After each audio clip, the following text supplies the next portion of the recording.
The next vaccine on our list is called DTaP, diphtheria, tetanus, and acellular pertussis. It's an associated vaccine, meaning that it includes 3 components. We'll look at each disease it covers individually and discuss each component of the vaccine alongside it. First, diphtheria. Diphtheria is an infectious disease caused by toxin-producing Corynebacterium diphtheria. Life-threatening clinical manifestations, the severity of the disease, and the outcomes solely depend on the toxin and not on the bacteria itself. So, we've already established something very important, right?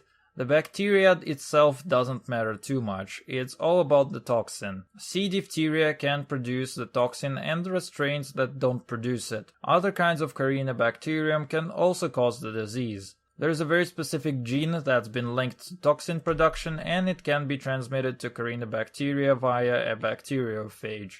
As you might imagine, bacteria specifics don't matter a whole lot, so instead we'll take a look at the toxin. Here's what you need to know about it. First, it's a fairly large protein, and can only be absorbed by connective tissue. 2. It consists of 2 subunits. One acts as a receptor and the other inhibits the cell's protein synthesis and causes them to die. 3. It has 4 primary target organs: heart, kidneys, suprarenal glands, and nervous tissue. The disease only affects humans, so the source of infection is another person. Its contagiousness index is about 10 to 20%, so even if you're not immune, the chance of being infected is relatively low. A lot of people never develop clinical manifestations of the disease, so they are left as asymptomatic carriers. If their immune system weakens, however, for one reason or another, they can develop the disease. Plus, they can also be a source of infection for other people. The mechanism of transmission is aerogenic and through direct contact. Corynebacteria are fit for surviving outside of hosts and stay alive up to several months on surfaces.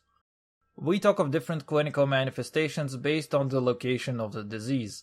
Over 90% of it is oropharyngeal form, about 1% is laryngeal, and all the other forms are even rarer, such as skin, genitalia, wounds, nose, and so on. It's common to think of the disease as having 2 components to it.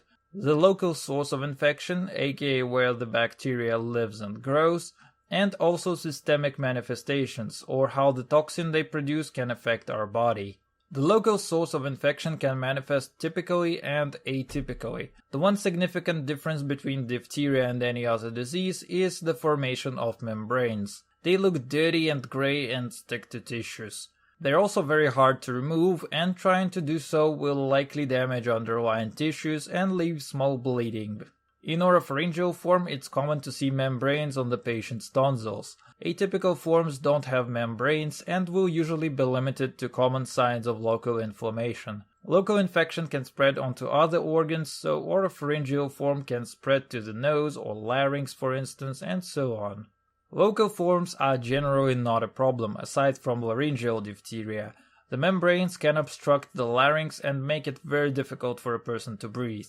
More than that, it's a case of it's not really over until it is, meaning that you're constantly under the threat of respiratory arrest until those membranes are fully gone. It's quite common for laryngeal obstruction to develop late rather than early, when membranes are not formed, but rather when your body is at a stage of getting rid of them. And in this case, the severity of diphtheria is determined by laryngeal obstruction and the risk of respiratory arrest. The rationale behind it is quite simple. First, you can't live without breathing. You can try, but good luck with that.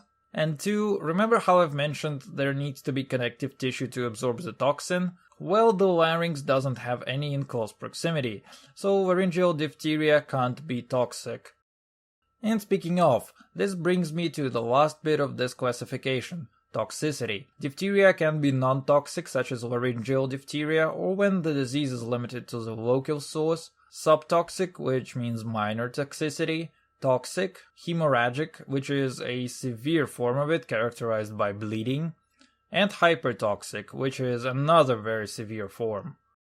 Toxic forms manifest locally as connective tissue edema, and for oropharyngeal forms there are generally 3 stages of it. Edema, however, is not the big issue, so we'll talk about the true dangers of the disease. It's the systemic manifestations. As a reminder, the toxin has 4 targets: heart, kidneys, suprarenal glands, and nervous tissue. The most common severe symptoms have received the title of death thresholds in diphtheria, and this is another case of it's not really over until it is, as it takes a lot of time to truly say someone indeed survived the disease. The first threshold is on days 1 to 3, and the most common causes of death are first, septic and infectious or toxic shock, and 2 is acute adrenal insufficiency. Both states are characterized by very low blood pressure and multi-organ failure. A simple way to think of it is this: our adrenal glands produce stress-reacting hormones that improve our general resistance to stress and also help keep our blood pressure at required levels. Without them, organs have a very hard time to defend themselves against stress and also can't keep enough blood flowing through them to cover their basic needs. The second deadly manifestation is acute myocarditis. Our heart keeps pumping blood and allows all the other organs to function properly. Diphtheria can result in early, which is 1 to 2 weeks, and late, which is 3 to 4 weeks myocarditis. The general threshold is day 14 to 25. Myocarditis is an inflammatory disease of the heart. The first problem with it is impaired pumping ability, resulting in much of the same problems as adrenal insufficiency. Our organs can't function well without proper blood supply. The second problem is that our heart needs to keep a steady rhythm going all the time. Impairments of normal heart rhythm are called arrhythmias. Some are harmless, and if you ask your grandma, she probably has an ECG or 10 with arrhythmias on her hands. Some of those, however, can be damaging and even fatal. And unfortunately, it's a very common occurrence that in myocarditis-affected hearts, the rhythms can be fatal. The third threshold is related to neurological damage. 3 to 15 days, it's common for cranial nerves to be damaged. The results are impaired swallowing, which are caused by palate paralysis, eye movement abnormalities, and facial muscle paralysis. Afterwards, peripheral nerves become involved. Damage becomes most prominent at 30 to 50 days and can also affect limbs, neck, and the body. The real danger here, however, is respiratory muscle paralysis, which is the third death threshold. Finally, renal damage can manifest early in the disease. Renal failure doesn't really determine the outcomes, and the availability of replacement therapy in intensive care makes it much less relevant than other problems. Overall, there are more than enough ways that diphtheria can kill you, and luckily, renal damage is manageable these days. The vaccine component in DTaP for diphtheria is an anatoxin. It's a toxin we've extensively discussed before that has undergone chemical inactivation. It means that our immune system can recognize it and develop immunity, but the anatoxin itself is harmless. Mind that it's a rather weak antigen, so our immune system has to be reminded of it a lot more than when it comes to other diseases.